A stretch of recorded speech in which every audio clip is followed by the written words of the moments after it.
I'm 62 years old. I have 3 daughters. Not one of them will ever call me at 2 a.m. in a panic about rent. Not one of them will ever have to choose between fixing their car and buying groceries. Not one of them will ever work a job they hate because they're trapped by a paycheck. And before you think I'm some trust fund kid who handed them money they didn't earn, let me stop you right there. I grew up in a trailer park. My father drank away every dollar we had. My mother worked 3 jobs and still couldn't keep the lights on half the time. At 14, I was stealing food from the school cafeteria because I was hungry. At 22, I had $17 in my bank account and a newborn daughter. At 30, I was drowning in debt, credit cards maxed, car loan I couldn't afford, a mortgage that terrified me every single month. But at 52, I retired, not because I got lucky, not because I won the lottery, not because I made some insane salary. I retired because I finally figured out the game nobody teaches you. And the worst part, the absolute worst part, it was so simple, so obvious. And I wasted 15 years not doing it because I believed the same lies you probably believe right now. So let me tell you what happened. Because if you're in your 20s, 30s, even your 40s, you still have time. But that window, it's closing faster than you think. Let me take you back to 1995. I'm 33 years old. I've got 2 daughters already. My wife is pregnant with our 3rd. And I'm sitting at my kitchen table at 11 p.m. surrounded by bills I can't pay. The fluorescent light is buzzing, that annoying electrical hum that never stops. And I can smell the burnt coffee from that morning. The pot's still on. My wife forgot to turn it off before she went to bed. And I'm looking at these numbers. Credit card bill, $8,400. Car payment, $380 a month. Mortgage, $2,200. Daycare for 2 kids, $2,100. My paycheck, $3,800 a month. After taxes, I'm doing the math over and over. Like if I just add it up one more time, somehow it'll work. It doesn't work. I remember putting my head in my hands and I remember thinking, this is it. This is my life now. Working until I'm 70, stressed every single month, never getting ahead. I thought I was doing everything right. I had the job, I had the house, I was responsible. I was following the script society gives you. Get a job, buy a house, have kids, work for 40 years, retire, die. That was the plan. That was what winning looked like. And I was losing badly. But here's what I didn't know. Here's what nobody told me. And I was playing the game on hard mode when there was an easy mode right in front of me. See, I thought debt was just normal. I thought everyone had credit card debt. I thought car payments were just part of life. I thought mortgages were supposed to take 30 years. I thought being stressed about money every single month was just what being an adult meant. And I was so wrong. And the game wasn't about making more money. It never was. The game was about controlling the money I already had. The moment everything changed, it wasn't some big dramatic event. It wasn't a near-death experience. It wasn't hitting rock bottom. It was a Tuesday afternoon in my manager's office. I'd been at the company for 8 years, good employee, showed up on time, did my work, never complained, and my manager calls me in. And he says, we're promoting Jenkins to senior. Jenkins, the guy who started 2 years after me, who called in sick twice a month, who took 2-hour lunches. And I say, what about me? And he says, you're too valuable where you are, too valuable where you are. Translation, you're stuck. You're never moving up, but we need you here, so we're going to keep you here forever. I went home that night. And I did something I'd never done before. I calculated how much money I'd given that company. 8 years, 40 hours a week, 50 weeks a year. That's 16,000 hours. 16,000 hours of my life. And what did I have to show for it? A paycheck that barely covered my bills. No savings, no path forward, no control. And that's when it hit me. I was trading my time for money, but I wasn't trading my money for time. Every dollar I spent on car payments, that was hours of my life gone. Every dollar I paid in credit card interest, that was days of my life wasted. Every dollar I threw away on things I didn't need, that was time I could never get back. I was working myself to death, and I had nothing to show for it except more stress. So I made a decision that night. I was going to flip the game. I was going to make money work for me instead of me working for money. And I was going to make sure my daughters never ever had to sit at a kitchen table at 11 p.m. surrounded by bills they couldn't pay. I was working myself to death, and I had nothing to show for it except more stress. So I made a decision that night. I was going to flip the game. I was going to make money work for me instead of me working for money. And I was going to make sure my daughters never ever had to sit at a kitchen table at 11 p.m. surrounded by bills they couldn't pay.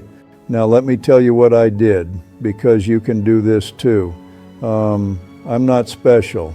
I didn't have some insider knowledge. I just stopped believing the lies. First lie, you need to make more money to get ahead. No, you don't. You need to stop bleeding money first. Listen to me. The average American has $6,000 in credit card debt. The average car payment is $700 a month. The average person is living paycheck to paycheck, making $70,000 a year. That's not an income problem. That's a spending problem. Here's what I did, and here's what you need to do. I sat down, I wrote down every single expense I had, everything. The Netflix subscription, the Starbucks runs, the I deserve this impulse buys. And I asked myself one question for each expense. Is this buying me time, or is this stealing time from me? That car payment, that's stealing time. You're working hours every month just to pay for a car that loses value the second you drive it off the lot. I sold my car, bought a used Honda Civic for $3,000 cash. Ugly as hell, ran like a dream. Saved $380 a month, that's $4,560 a year. For 15 years, that's $68,400, plus the interest I wasn't paying. But here's the real number, and at $15 an hour, $380 a month is 25 hours of work. Every month, for a car, I just bought myself 25 hours back every single month. The credit cards, I did something radical, I stopped using them. I know, revolutionary. I took every extra dollar I had. I attacked the highest interest card first. $8,400 in debt took me 14 months, but I paid it off. And you know what happened when I didn't have that $220 monthly payment anymore? I started breathing again. Here's your first mission, right now, today. Write down every debt you have, every subscription, every payment. Circle the ones that are stealing your time. Cut them. Not tomorrow, today. Second lie, you have to buy a house to build wealth. No, you have to buy the right house at the right time. I bought a house at 25, big mistake, couldn't afford it, was house poor for a decade. Here's what I learned, a house is only an investment if it's not bleeding you dry. My mortgage was $200 a month, 30-year mortgage, do the math. That's $432,000 over 30 years for a $180,000 house. I refinanced at year 8, 15-year mortgage.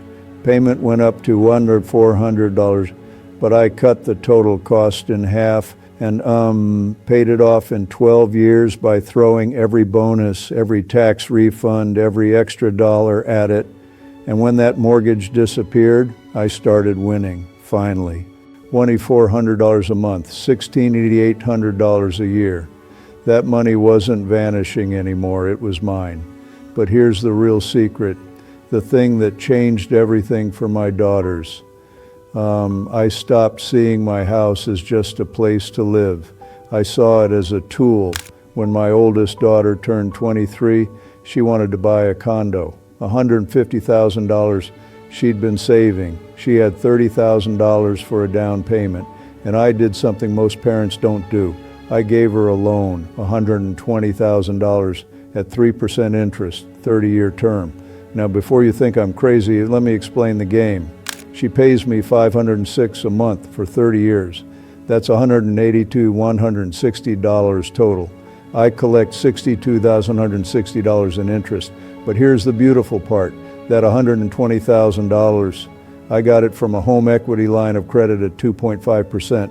I'm borrowing at 2.5%, lending at 3%, making 0.5% spread on $120,000.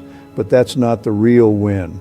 The real win is this. My daughter isn't paying some bank $80,000 in interest over 30 years. She's paying her family.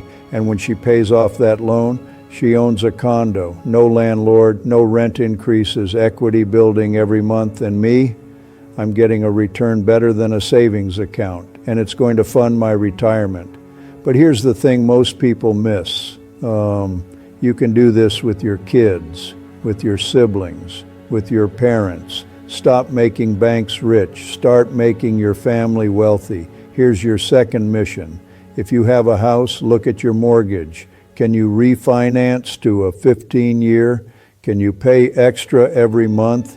If you don't have a house, ask yourself, am I ready or am I buying because I think I'm supposed to? And if you have kids, start thinking about how you can be their bank.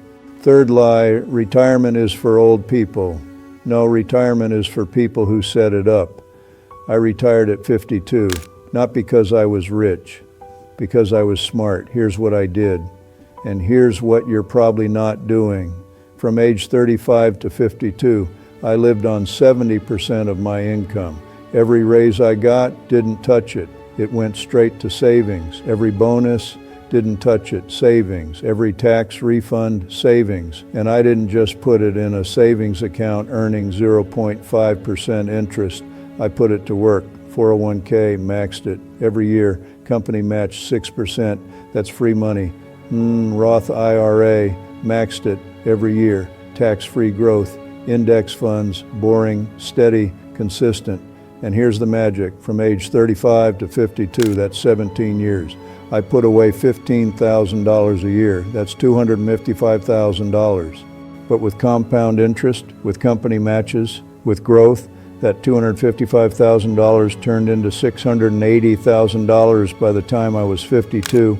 And at 4% withdrawal rate, that's $2,200 a year forever, without touching the principal. Add in Social Security at 62, another $18,000 a year. That's $45,000 a year. No job, no boss, no alarm clock. I live in a paid-off house, no mortgage, no debt, no stress. And you know what I do with my time now?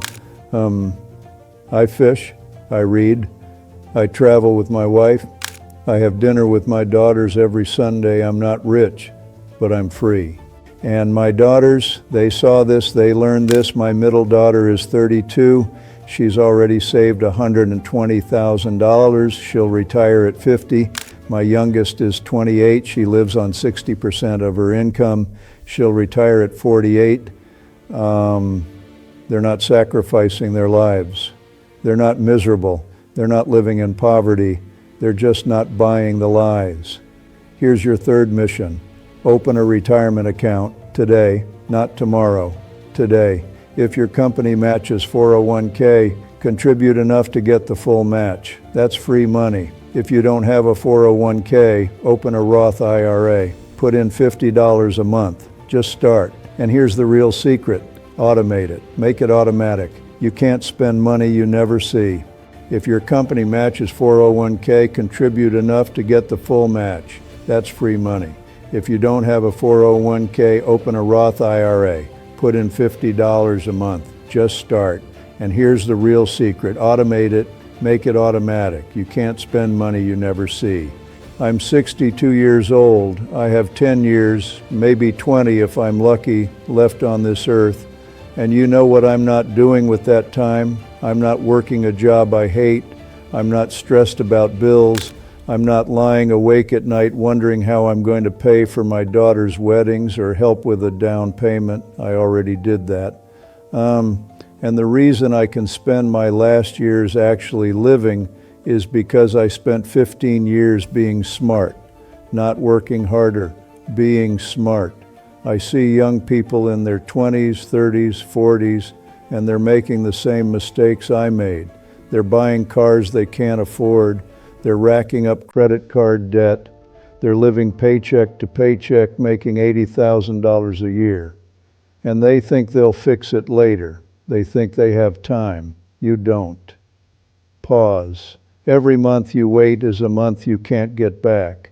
Every dollar you waste is time stolen from your future. You know what the biggest regret of retired people is? I wish I'd started saving earlier.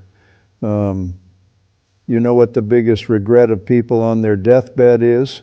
I wish I'd worked less and lived more. You can have both, but you have to start now, today. Here's what I want you to do in the next 24 hours. Write down 3 numbers. Number 1, how much debt do you have? Number 2, how much are you saving every month? Number 3, how old do you want to be when you retire? Now look at those numbers and ask yourself, am I on track or am I lying to myself? If you're not on track, make one change, just one. Cancel one subscription, pay extra on one debt, open one retirement account, just one thing. Because here's the truth nobody wants to hear. You can't save your way out of poverty overnight, but you can work your way into freedom over time. I did it. My daughters are doing it, and you can too. But you have to start. I'm not going to be here in 20 years to remind you. So let me leave you with this. My oldest daughter called me last month. She said, "Dad, I just paid off my condo. I own it fully. I'm 35 years old and I own my home." And she said something I'll never forget. She said, "Thank you for teaching me that money isn't about being rich. It's about being free." That's the game. That's what nobody tells you. Money isn't about being rich. It's about being free. So start today, not tomorrow, today, because the clock is ticking and time you can't buy back. Your future is waiting. Don't make it wait too long.